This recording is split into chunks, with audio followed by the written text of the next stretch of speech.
બાળકો દ્વારા અલગ અલગ પર્ણ, પુષ્પ અને ફળ ધોરણ 6માં વનસ્પતિની જાણકારી મેળવીએ એ એકમ અંતર્ગત અહીંયા આગળ લાવવામાં આવ્યા છે અને એનું અહીંયા આગળ નિદર્શન બાળકોને બતાવવામાં આવ્યું છે.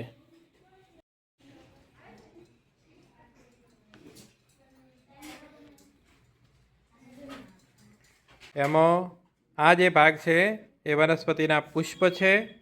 ત્યારબાદ આ બધા પર્ણો છે અલગ અલગ વનસ્પતિના અને આ ફળના ભાગો છે. બરાબર ને?